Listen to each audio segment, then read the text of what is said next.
താലി ഭാഗം 21. രചനാ സംഭാഷണം രുദ്രപ്രിയ. എത്ര നേരമായി ഇവൻ വിളിച്ചിട്ട് കാണുന്നില്ലല്ലോ. മുറ്റത്തുകൂടി പോകുന്ന ഓരോ ബൈക്കിൻ്റെ ശബ്ദം കേൾക്കുമ്പോഴും അമ്മാവൻ കസേരയിൽ നിന്നും എഴുന്നേറ്റ് പുറത്തേക്ക് പോയി നോക്കും, ഹരിയാണോ എന്ന്.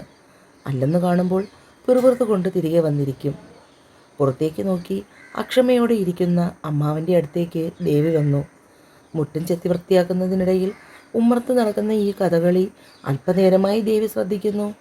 എന്താ അമ്മാവ, ആകെ ഒരു ചുറ്റിക്കളി? ഓടി കൊച്ചേ, ഈ വയസ്സുകാലത്ത് എനിക്കെന്തു ചുറ്റിക്കളി? ഹരിയുടെ ബൈക്ക് മുറ്റത്തേക്ക് വന്നു നിന്നതും അമ്മാവൻ സന്തോഷത്തോടെ ഇറങ്ങി. എന്താടാ ഇത്രയും വൈകിയേ? എത്ര നേരമായി ഞാൻ നോക്കിയിരിക്കുന്നു. ബൈക്കിന് പിന്നിലേക്ക് ഏന്തി കയറുമ്പോൾ അമ്മാവൻ ചോദിച്ചു. അമ്മാവ, റോഡിൽ നല്ല തിരക്കാണ്, ബ്ലോക്ക് മാറി ഇങ്ങെത്തണ്ടേ? ദേവിമോൾ എപ്പോഴേ ചോദിക്കുന്നു എവിടേക്കാന്ന്. ഞാൻ പറഞ്ഞില്ല, ഇത് സർപ്രൈസ് അല്ലേ? അമ്മാവൻ്റെ പറച്ചിൽ കേട്ട് ഹരി ചിരിച്ചു. രണ്ടിനും എന്തോ കള്ളമുണ്ട്, കണ്ടുപിടിക്കാം. ദേവി അവളുടെ പണിയിൽ മുഴുകി. ആദ്യം ബാങ്കിലേക്ക് പോയി. സെക്കൻഡ് സാറ്റർഡേയും സൺഡേയും അവധി കഴിഞ്ഞ തിങ്കളായപ്പോൾ ബാങ്കിൽ നല്ല തിരക്ക്. ഹരി അമ്മാവൻ്റെ പാസ്ബുക്ക് വാങ്ങി ക്യാഷിൽ കൊടുത്തു ബാലൻസ് ചെക്ക് ചെയ്തു. അമ്മാവ, ഇതിൽ ഏകദേശം 10,000 രൂപയിൽ കൂടുതലുണ്ട്. ആണോ? ഞാൻ പെൻഷൻ കാശ് ഇതുവരെ എടുത്തില്ലടാ. നീയും ദേവനും എന്തെങ്കിലും ആവശ്യം വന്നാൽ തരുന്നുണ്ടല്ലോ, പിന്നെ അതിനെക്കുറിച്ച് ഓർക്കാറില്ല. ഇപ്പോൾ എൻ്റെ പൊന്നിന് എന്തെങ്കിലും വാങ്ങിക്കൊടുക്കാനാണ് ഇത് ഉപകരിച്ചല്ലോ. നീയൊരു കാര്യം ചെയ്യും, അത് മുഴുവനും എടുത്തോ. അതിൻ്റെ ആവശ്യമുണ്ടോ അമ്മാവോ? 10,000 2,000 എടുത്താൽ പോരെ? ബാക്കി അക്കൗണ്ടിൽ കിടക്കട്ടെ. അമ്മാവൻ എന്തെങ്കിലും ആവശ്യം വന്നാലോ? എനിക്കിനി എന്താവശ്യമാണ്? നീ ആ കാശ് മുഴുവൻ എടുക്ക്. അവിടുന്ന് വിഡ്രോവൽ എഴുതി കൊടുത്ത് ടോക്കണുമായി കാത്തിരുന്നു. ഏകദേശം 3/4 മണിക്കൂറിനുള്ളിൽ കാര്യങ്ങളൊക്കെ റെഡിയായി. അപ്പോഴേക്കും ടോക്കൺ വിളിച്ചു. അമ്മാവൻ കാശ് വാങ്ങി. ഇനി നീ ഏതെങ്കിലും സ്വർണ്ണക്കടയുടെ മുന്നിൽ നിർത്ത്. എന്താ, സ്വർണം വാങ്ങാൻ പോവുകയാണോ? നന്നായി, സ്വർണം തൊട്ടാൽ പൊള്ളും. നീ പറയുന്നത് കേൾക്കടാ ഹരി. നഗരത്തിലെ അത്യാവശ്യം തിരക്കുള്ള ജ്വല്ലറിയിൽ തന്നെ ഹരി വണ്ടി നിർത്തി. രണ്ടുപേരും വണ്ടിയിൽ നിന്നിറങ്ങി നേരെ ജ്വല്ലറിയിലേക്ക് പോയി. സെയിൽസ്മാൻ കാണിച്ചു കൊടുത്ത കസേരയിലേക്കിരുന്നു അമ്മാവനും ഹരിയും. എന്താ സാർ, എന്താ വേണ്ടത്? അമ്മാവ, എന്ത് വേണമെന്ന് പറയൂ. എനിക്കൊരു ജോഡി പാദസരം വേണം. ധ്വനി, ഇവർക്ക് പാദസരത്തിൻ്റെ സെറ്റ് കാണിച്ചു കൊടുക്കൂ. പേരുകേട്ട ദിക്കിലേക്ക് അമ്മാവനും ഹരിയും ഒരുപോലെ നോക്കി. ഇളം പിങ്ക് നിറത്തിലുള്ള ചുരിദാർ ധരിച്ച് വെളുത്ത കൊഴുന്നനെയുള്ള ഒരു പെൺകുട്ടി അവരുടെ അടുത്തേക്ക് വന്നു. വരൂ, അവിടെ ഇരിക്കാം. ഹരിയും അമ്മാവനും കൂടി ആ ഭാഗത്തേക്ക് നീങ്ങിയിരുന്നു. ആർക്കാണ്? കുഞ്ഞുങ്ങൾക്കോ അതോ മുതിർന്നവർക്കോ? കുഞ്ഞിന് 1 വയസ്സ് പ്രായം. ആ കുട്ടി കുറച്ച് പാദസരങ്ങളെടുത്ത് മുന്നിലേക്ക് വെച്ചു. അതിൽ നിന്ന് ചിലതൊക്കെ എടുത്ത് കാണിച്ചു. പക്ഷെ അതൊന്നും അമ്മാവനത്ര ഇഷ്ടമായില്ല. നിറയെ മണികളുള്ള പാദസരം മതി. അവൻ ഇനിയിപ്പോൾ പിച്ച നടക്കുമ്പോൾ എവിടെയെങ്കിലും പാത്തിരിക്കും. അപ്പോൾ മോൾക്ക് എളുപ്പത്തിൽ കണ്ടുപിടിക്കാമല്ലോ. നിറയെ മുത്തുവെച്ച പാദസരം എടുത്താൽ മതി മോളെ. മുഖത്ത് നിറഞ്ഞ പുഞ്ചിരിയോടുകൂടി അമ്മാവൻ ആ പെൺകുട്ടിയോട് പറഞ്ഞു. നിറയെ മുത്തുവെച്ച പാദസരം എടുത്ത് അമ്മാവൻ്റെ കയ്യിൽ കൊടുത്തു. ഹരിക്കും അതിഷ്ടമായി. ബില്ല് പേ ചെയ്യുന്നതിനായി ഹരി എഴുന്നേറ്റ് പോകുമ്പോൾ അമ്മാവൻ ആ പെൺകുട്ടിയോട് നന്ദി പറഞ്ഞു. ഏകദേശം 6,000 രൂപയോടടുത്തായി. ബില്ല് പേ ചെയ്ത് അവിടെ നിന്ന് ഇറങ്ങുമ്പോൾ ഏകദേശം ഉച്ച കഴിഞ്ഞു. നേരെ ഇത്ര ആയില്ലേ അമ്മാവ, നമുക്ക് എന്തായാലും ഭക്ഷണം കഴിച്ചിട്ട് പോകാം. അടുത്ത് കണ്ട ഹോട്ടലിൽ കയറി 2 ബിരിയാണിക്ക് ഓർഡർ കൊടുത്തു. എടാ ഹരി, ദേവിമോൾക്കും അമ്മുവിനും കൂടി ഓരോ ബിരിയാണി പറയ്. അല്ലെങ്കിൽ ഇനിയിപ്പോൾ അത് മതി. കിട്ടിയ കാശ് മുഴുവനും അടിച്ചു പൊളിക്കാൻ തന്നെ തീരുമാനിച്ചല്ലേ? അതിന് ഇത് വല്ലതും വലിയ പൈസയാണോടാ? എന്തായാലും എൻ്റെ കുഞ്ഞിൻ്റെ മനസ്സിലിണങ്ങിയ പാദസരം കിട്ടിയപ്പോൾ തന്നെ സന്തോഷമായി. ഭക്ഷണം കഴിച്ചതിൻ്റെയും പാർസലിൻ്റെയും ബില്ലുകൾ പേ ചെയ്ത് അവിടെ നിന്നിറങ്ങുമ്പോൾ മണി 2:30. എടാ, ഭവാനിക്കൊന്നും വാങ്ങിയില്ലല്ലോ. അവൾ ഇനി പ്രശ്നമുണ്ടാക്കുമോ? ഓ പിന്നെ, ഈ വയസ്സുകാലത്ത് അമ്മയ്ക്ക് പാദസരം വാങ്ങണോ? പാദസരം വാങ്ങണ്ട. ഏട്ടത്തിക്കും അമ്മുവിനും ബിരിയാണി വാങ്ങിയ സ്ഥിതിക്ക് അമ്മയ്ക്ക് 2 പരിപ്പോടെയെങ്കിലും വാങ്ങിക്കൊടുക്കണ്ടേ അമ്മാവ? അതല്ലേ അതിൻ്റെ ഒരു ശരിയും. നീ ഒരു കാര്യം ചെയ്തേ, വളവിൻ്റെ അടുത്തുള്ള സൂണൻ്റെ ചായക്കടയിൽ നിന്ന് 10 പരിപ്പൂടെയും കൂടി വാങ്ങിക്കൊണ്ട് പോകാം. എന്തായാലും വൈകുന്നേരം ചായ ഇടുമ്പോൾ കഴിക്കാം നമുക്കും. സാധനങ്ങളെല്ലാം വാങ്ങി വീടെത്തുമ്പോഴേക്കും മണി 4 കഴിഞ്ഞു. ഉമ്മറത്ത് തന്നെ ഭവാനി ഇരിക്കുന്നുണ്ട്. കണ്ടപ്പോൾ അമ്മാവൻ്റെ മുഖം വിളറി. എടാ, അവൾ കിണ്ടി എവിടെ പോയെന്ന് ചോദിക്കും. ഒന്നും പറഞ്ഞേക്കരുത് കേട്ടോ. നീയും ഞാനും കൂടി എവിടെയെങ്കിലും പോയതാണെന്ന് പറഞ്ഞേക്കണം. എനിക്ക് ഈ സമയത്തിന് അവളുടെ മുഖത്ത് നോക്കി കള്ളം പറയാനും പറ്റില്ല. അതല്ലേ കഷ്ടം. ചുരുക്കി പറഞ്ഞാൽ അമ്മാവനും അമ്മയെ പേടിയാണ്, അതല്ലേ? ഓ പിന്നെ, പേടിക്കാൻ അവളെൻ്റെ അച്ഛനല്ലല്ലോ, പെങ്ങളല്ലേ? എങ്കിൽ പിന്നെ അമ്മാവന് പറഞ്ഞാലെന്താ? അമ്മ എന്തെങ്കിലും ചോദിക്കുമ്പോൾ പറയും, ഞാൻ തന്നെ മറുപടി പറയും. എനിക്കൊരുത്തനെയും പേടിയില്ല. അല്ല, ഏട്ടനിത് എവിടെയാ രാവിലെ ഒരു വാക്ക് പോലും പറയാതെ ഇറങ്ങിപ്പോയത്? ചെന്ന് കയറിയ ഉടനെ തന്നെ അമ്മയുടെ വക ചോദ്യം വന്നു. അതെന്താ ഭവാനി, ഞാൻ എവിടെയെങ്കിലും പോകുമ്പോൾ നിന്നോട് നേരത്തെ പറഞ്ഞ് സമ്മതം വാങ്ങണോ? അമ്മാവൻ്റെ മറുചോദ്യം കേട്ട് അമ്മയുടെ മുഖം വിളറി. മുമ്പൊക്കെ ഏട്ടൻ എവിടെയെങ്കിലും പോകുമ്പോൾ എന്നോട് പറഞ്ഞിട്ടേ പോകുമായിരുന്നുള്ളൂ. പക്ഷേ ഇപ്പോൾ അങ്ങനെയുള്ള ശീലമൊന്നുമില്ല, അതുകൊണ്ട് ചോദിച്ചു പോയതാ. വിഷമത്തോടു കൂടിയാണ് ഭവാനിയമ്മ അത്രയും പറഞ്ഞത്. അല്ല, ഇവിടെ നിങ്ങൾ എല്ലാവരും കൂടി ചേർന്ന് എന്നെ ഒറ്റപ്പെടുത്തുകയാണല്ലോ. ഇപ്പോൾ ഏട്ടനും അതിൽ ചേർന്നു എന്നാണ് ഞാൻ കരുതിയത്. അയ്യോ ഭവാനി, നീ എന്തൊക്കെയായി പറയുന്നേ? ഞാൻ അങ്ങനെയൊന്നും മനസ്സിൽ പോലും വിചാരിച്ചില്ല. നിനക്ക് കുറച്ച് പരിപ്പുവട വാങ്ങിത്തരാമെന്ന് കരുതി അതിനു വേണ്ടി പോയതാ. ചെറുതിലേ നിനക്ക് പരിപ്പുവട എന്നാൽ വലിയ ഇഷ്ടമല്ലേ? നേരം വെളുക്കുമ്പോൾ ഇവിടെ നിന്ന് ഇറങ്ങിപ്പോയത് പരിപ്പുവട വാങ്ങാനാണെന്ന് പറഞ്ഞാൽ ഞാനതങ്ങ് വിശ്വസിക്കണം അല്ലേ ഏട്ടാ? എൻ്റെ അമ്മയെ, ഞാനാണ് അമ്മാവനെ വിളിച്ചുകൊണ്ട് പോയത്.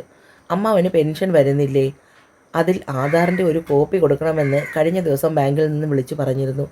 എനിക്ക് സമയമില്ലാത്തത് കൊണ്ട് ഇത്രയും ദിവസം വൈകി. ഇന്ന് അതൊന്ന് കൊണ്ടു കൊടുക്കാമെന്ന് കരുതി പോയതാണ്. കയ്യിലിരുന്ന പൊതി ദേവിയുടെ കയ്യിലേക്ക് ഏൽപ്പിച്ചു. ഇത് കൊണ്ടുപോയി അകത്ത് വയ്ക്കുമോളെ, നിനക്കും അമ്മുവിനുമുള്ള ബിരിയാണിയാണ്. ഇതാ ഭവാനി പരിപ്പുവട, ഇത് നിനക്ക്. കൂടപ്പുറപ്പിൻ്റെ കയ്യിൽ നിന്നും അത് വാങ്ങുമ്പോൾ അവരുടെ ഹൃദയം സന്തോഷം കൊണ്ട് നിറഞ്ഞു.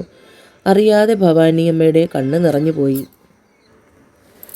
അമ്മു വൈകുന്നേരം വരുമ്പോൾ ദേവി ബിരിയാണിയുമായി കാത്തിരിക്കുന്നു. ഇതെവിടുന്നാ ഏട്ടത്തി? അമ്മാവൻ വാങ്ങിക്കൊണ്ടുവന്നതാടി. അമ്മയ്ക്ക് പരിപ്പുവടയുമുണ്ട്. ആഹാ, കൊള്ളാമല്ലോ. അമ്മാവന് ലോട്ടറി വല്ലതും അടിച്ചോ? പോടി. അമ്മാവൻ ഇന്ന് പെൻഷൻ കാശ് എടുക്കാൻ ഹരിയോടൊപ്പം ടൗണിൽ പോയായിരുന്നു. അതിൻ്റെ ചിലവാണ്. അമ്മയ്ക്ക് പരിപ്പുവടയും വാങ്ങിക്കൊണ്ടുവന്ന് കൊടുത്തു. അമ്മയുടെ കയ്യിൽ അമ്മാവൻ പരിപ്പുവട കൊടുത്തപ്പോൾ അമ്മയുടെ കണ്ണ് നിറഞ്ഞു പോയി. ചില സമയത്ത് അമ്മയെ ഒട്ടും മനസ്സിലാക്കാൻ പറ്റും. രാവിലെ ദേവനും ദേവിയും അമ്പൂട്ടനെയും കൊണ്ട് ദേവിയുടെ വീട്ടിലേക്ക് തിരിച്ചു. അവരവിടെ ചെല്ലുന്നതും കാത്ത് മാഷും കമലവും നോക്കിയിരിപ്പുണ്ടായിരുന്നു. അവർ നേരത്തെ റെഡിയായിരുന്നത് കൊണ്ട് തന്നെ ദേവി ബാഗ് അകത്ത് കൊണ്ടുവച്ച് പോകാനായി പുറത്തേക്ക് വന്നു. ദേവൻ്റെ കാറിലാണ് യാത്ര പുറപ്പെട്ടത്. എന്തൊക്കെയോ വഴിപാടുകൾ ഉണ്ടായിരുന്നു. പഴവങ്ങാടി ഗണപതി അമ്പലത്തിൽ അമ്പൂട്ടൻ്റെ പേരും നാളും പറഞ്ഞ് 101 നാളികേരം ഉടച്ചു. അവിടെ തൊഴുത് പ്രസാദം വാങ്ങിയതിന് ശേഷം നേരെ പത്മനാഭസ്വാമി ക്ഷേത്രത്തിലേക്ക് പോയി. അവിടെ പായസ നിവേദ്യവും തുലാഭാരവും കഴിപ്പിച്ചതിന് ശേഷം അവിടെ നിന്ന് നേരെ ആറ്റുകാൽ അമ്പലത്തിലേക്ക് കാർ പാർക്ക് ചെയ്ത് ഇറങ്ങുമ്പോൾ ചുറ്റുമുള്ള കടകളിലെ കടക്കാർ ഹാരം, അഗർബത്തി, എണ്ണ, പൂവ്, പട്ട് ഇതൊക്കെ വാങ്ങാൻ പറഞ്ഞു പിന്നാലെ ചെന്നു. നേരത്തെ ഗണപതി അമ്പലത്തിൻ്റെ അടുത്ത് ഇതിൽ നിന്നെല്ലാം വാങ്ങിയിരുന്നു. അതുകൊണ്ട് തന്നെ അവിടെ നിന്ന് വാങ്ങേണ്ടി വന്നില്ല. അമ്പലത്തിൻ്റെ കുറച്ചു പിന്നിൽ പ്രായമായ 1-2 സ്ത്രീകൾ ഇരിക്കുന്നു. വരുന്നവരുടെയും പോകുന്നവരുടെയും ഒക്കെ കൈ നോക്കുന്നതിനായി അവർ അടുത്തേക്ക് വിളിക്കുന്നുണ്ട്. വാ മോളെ വാ, അമ്മയ്ക്ക് നിന്നോടൊരു കാര്യം പറയുവാനുണ്ട്. നിനക്ക് നല്ലത് വരാൻ പോകുന്നു. മുഖം നോക്കി ഫലം പറയും. നിന്റെ ചുറ്റിലും ഒരു കഷ്ടം തെളിഞ്ഞു കാണാം. അതെന്താണെന്ന് അമ്മ തെളിച്ചു പറഞ്ഞു തരാം. വിശ്വസിക്കുന്നെങ്കിൽ മാത്രം ദക്ഷിണ തന്നാൽ മതി. വരണം, അമ്മ നിങ്ങളുടെ മകളുടെ കാര്യമാണ്. ഞാൻ പറയാം, കള്ളം പറയില്ല, കപടം പറയില്ല. ദേവിക്ക് അവരുടെ അടുത്തേക്ക് ചെന്ന് കൈ നോക്കണമെന്നുണ്ട്. പക്ഷെ ദേവേട്ടന് ഇതൊന്നും അത്ര വിശ്വാസമില്ല. അതുകൊണ്ട് തന്നെ അവൾ ആ ഭാഗത്തേക്ക് നോക്കിയില്ല. ഇതൊക്കെ എല്ലാ അമ്പലങ്ങളുടെയും മുറ്റത്തുള്ള ആൾക്കാരാണ്. അവർക്കൊരു വരുമാന മാർഗം, അത്രയും നോക്കിയാൽ മതി. ഇനി ഇവരെന്തെങ്കിലുമൊക്കെ പറഞ്ഞ് അത് കേട്ട് മനസ്സ് വിഷമിപ്പിക്കാൻ നിൽക്കണ്ട. അവളുടെ മനസ്സ് മനസ്സിലാക്കിയതുപോലെ ദേവൻ പറഞ്ഞു. അമ്പലത്തിൽ കയറിയ ദേവിയെ കണ്ട് നല്ലവണ്ണം പ്രാർത്ഥിച്ചു.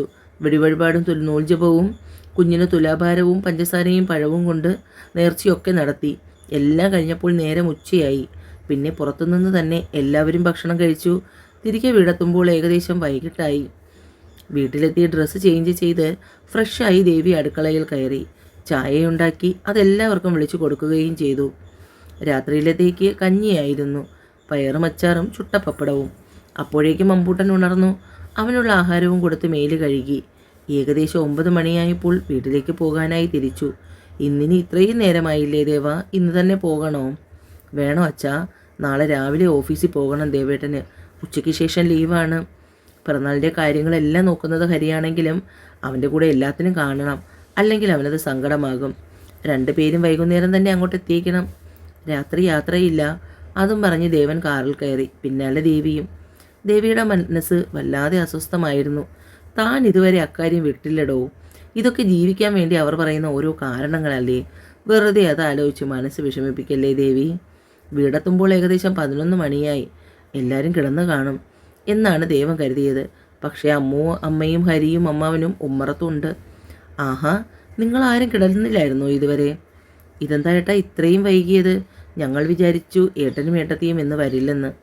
ഒന്നുമില്ലടാ, ഞങ്ങളിന്ന് പോന്നു, അത്ര തന്നെ. ഹരിയുടെ ചോദ്യത്തിന് ദേവൻ മറുപടി പറഞ്ഞു. എപ്പോഴത്തെയും പോലെ ഓരോരോ ഉടായ്പ പറഞ്ഞ് മാറാൻ പറ്റില്ല ജയ. നാളെ കുടുംബസമേതം അങ്ങ് എത്തിയേക്കണം പിറന്നാളിന്. ഞാൻ എപ്പോഴും പറയാറുള്ള എൻ്റെ ആത്മമിത്രം JKയെ കാണാനായി കണ്ണിൽ എണ്ണയും ഒഴിച്ചിരിപ്പാണ് എൻ്റെ ദേവി. അതുകൊണ്ട് എല്ലാവർക്കും നാളെ ബർത്ത്ഡേയിലെ ഏറ്റവും വലിയ സർപ്രൈസ് നീയാണ്. അല്ലടാ, ഞാൻ വരണോ? വേണം. എത്ര നാളെന്ന് വെച്ചാൽ ജയ നീ എല്ലാവരെയും ഫേസ് ചെയ്യാതെ ഒഴിഞ്ഞു മാറുന്നത്? അതുകൊണ്ട് ഇക്കാര്യത്തിൽ ഇനി കൂടുതൽ ചർച്ചയൊന്നുമില്ല. നാളെ കാണാം. പിന്നെ വേറെ എന്തൊക്കെയാണ് നിൻ്റെ ഹരിയുടെ പ്ലാൻ? അതൊന്നും എനിക്കറിയില്ല. എന്തൊക്കെയോ ഒപ്പിച്ച് വെച്ചിട്ടുണ്ട്. എന്നാൽ ഇനി നിന്ന് സമയം കളയുന്നില്ല. ഞാൻ ഇറങ്ങുന്നു. അപ്പോൾ നാളെ അങ്ങ് കണ്ടേക്കണം. ഇവൻറ്റ് മാനേജ്മെൻറ്റ് മുറ്റം കിളയ്ക്കുകയും പറിക്കുകയും ഒക്കെ ചെയ്യുന്നുണ്ട്. സീരിയൽ ലൈറ്റ്, ഡെക്കറേഷൻ, ആകെ കല്യാണ വീടിൻ്റെ ബഹളം. കുഞ്ഞിനെയും കൊണ്ട് അച്ഛൻ്റെ അടുത്ത് പോയപ്പോഴാണ് അപ്പച്ചിയോട് വിവരം പറഞ്ഞത്. അതിന് തന്നെ അപ്പച്ചി പരാതി പറഞ്ഞു. സിദ്ധുവേട്ടനോടും സച്ചുവിനോടും നേരിട്ട് വിളിച്ചു പറഞ്ഞു. അപ്പോഴാണ് സിദ്ധുവേട്ടൻ്റെ ചോദ്യം, നിൻ്റെ കൂട്ടുകാരിയെ വിളിച്ചില്ലേ എന്ന്. ചാട്ട എവിടേക്കാണെന്ന് മനസ്സിലായി. രമ്യയെ നേരത്തെ തന്നെ വിളിച്ചിട്ടുണ്ട്. അതോടെ കൂട്ട ചിരിയായിരുന്നു. രമ്യയുടെ വീട്ടുകാരോടും ആ വഴിക്ക് കാര്യം പറഞ്ഞു. വിളിക്കേണ്ടവരെയൊക്കെ വിളിച്ചു കഴിഞ്ഞെന്ന് ഒരിക്കൽ കൂടി ചെക്ക് ചെയ്ത് നോക്കി. നേരത്തെ എഴുന്നേൽക്കാനുള്ളതാണ്. അമ്പലത്തിൽ പോകാം. കിടക്കാൻ ദേവേട്ട, മൊബൈലുമായി ഇരിക്കുന്നവനോട് ദേവി പറഞ്ഞു. രാവിലെ 6 മണിയായപ്പോൾ ദേവിയും ദേവനും അമ്പൂട്ടനും അമ്മയും അമ്മാവനും അമ്മുവും ഹരിയും റെഡിയായി ഇറങ്ങി വന്നു. ദേവി, നീ അച്ഛനെ വിളിച്ചില്ലേ? രാവിലെ അമ്പലത്തിൽ പോകാൻ നേരം എത്താമെന്നാണ് പറഞ്ഞത്. ഞാൻ എഴുന്നേറ്റ് ഉടനെ വിളിച്ചതാണ് ദേവേട്ട. അപ്പോൾ എന്നോട് പറഞ്ഞു നിങ്ങൾ റെഡിയായി ഇറങ്ങുമ്പോൾ ഞങ്ങൾ എത്തിക്കൊള്ളാമെന്ന്. ഇനിയും നിന്നാൽ നേരം വൈകും. നിങ്ങൾ ഇറങ്ങുന്നുണ്ടോ? ഇഷ്ടക്കേടോടു കൂടിയുള്ള അമ്മയുടെ പറച്ചിൽ കേട്ടപ്പോൾ ദേവന് ദേഷ്യം തോന്നി. ഹരി, നീ ഒരു കാര്യം ചെയ്യ്. നീയും അമ്മുവും അമ്മാവനും അമ്മയും കൂടി പുറപ്പെട്ടോ. ഞങ്ങൾ അപ്പോഴേക്കും അങ്ങെത്താം. അത് വേണ്ട ഏട്ടാ. മാഷച്ചനും അമ്മയും എന്തായാലും ഇപ്പോൾ വരും. സമയത്തിൻ്റെ കാര്യത്തിൽ മാഷച്ചന് കൃത്യനിഷ്ഠയുണ്ട്. ഹരി പറഞ്ഞു. അത് ശരിയാ, മാഷ് അങ്ങനെ വൈകുന്ന ആളല്ല. പറഞ്ഞു തീർന്നില്ല. അതിനിടയ്ക്ക് മുറ്റത്തൊരു ഓട്ടോ വന്ന് നിന്നു. ഞാൻ പറഞ്ഞില്ലേ കമലം, അവർ റെഡിയായി നിൽക്കുന്നുണ്ടായിരിക്കും. നീയാണ് അല്പം വൈകിയത്. കമലത്തിനെ വഴക്ക് പറഞ്ഞുകൊണ്ടാണ് മാഷ് ഓട്ടോയ്ക്ക് കാശ് കൊടുത്തത്. ഞങ്ങൾ വൈകിയല്ലേ മക്കളെ? ഇല്ല അച്ഛാ, ഞങ്ങൾ ഇറങ്ങി വന്നതേ ഉള്ളൂ. എന്നാൽ പോകാം. എല്ലാവരും സന്തോഷത്തോടുകൂടി അമ്പലത്തിലേക്ക് പുറപ്പെട്ടു. തലേ ദിവസം തന്നെ ഹരി പോയി വഴിപാടിനെല്ലാം പറഞ്ഞിരുന്നത് കൊണ്ട് ചെന്ന ഉടനെ തന്നെ കാര്യങ്ങളെല്ലാം വേഗത്തിൽ നടന്നു. തുലാഭാരം, പിടിപ്പണം വാരൽ ഇതൊക്കെ നടത്തി. എല്ലാവരും മനസ്സുരുകി തന്നെ പ്രാർത്ഥിച്ചു. അമ്പലത്തിൽ നിന്നിറങ്ങി വെജിറ്റേറിയൻ ഹോട്ടലിൽ കയറി മസാലദോശയും കഴിച്ചിട്ടാണ് വീട്ടിലേക്ക് തിരിച്ചത്. വീട്ടിലെത്തി ഏകദേശം 10 മണിയോടുകൂടി ഇവൻറ്റ് മാനേജ്മെൻറ്റുകാർ വന്നു. അറേഞ്ച്മെൻറ്റ്സ് എല്ലാം തുടങ്ങി. ബേബി പിങ്ക് നിറത്തിലുള്ള സ്റ്റേജും മറ്റ് ഡെക്കറേഷൻസും എല്ലാം. എല്ലാവരുടെയും ഡ്രസ് കോഡും ബേബി പിങ്ക് നിറമായിരുന്നു. അമ്മാവനും മാഷും അമ്മയും കമലവും ഇതൊക്കെ കണ്ട് അന്തം വിട്ടിരിപ്പാണ്. ഞങ്ങളുടെയൊക്കെ കാലത്ത് പിറന്നാളെന്ന് വെച്ചാൽ രാവിലെ അമ്പലത്തിൽ പോയി തൊഴുതിലയിട്ട് കുഞ്ഞനൊരു സദ്യയും വിളമ്പും. അതോടെ കഴിഞ്ഞു പിറന്നാളിൻ്റെ ആഘോഷം. ഇന്നത്തെ പിള്ളേർക്ക് ഇതെന്തൊക്കെയാണ്? 11 മണിയോടുകൂടി ചില ബന്ധുക്കൾ വന്നു തുടങ്ങി. മാലതിയപ്പച്ചിയും സിദ്ധുവേട്ടനും മാത്രമാണ് വന്നത്. അമ്പൂട്ടൻ്റെ അത്രയും വലിപ്പത്തിലുള്ളൊരു ടെഡി ബിയറാണ് അവർ കൊണ്ടുവന്നത്.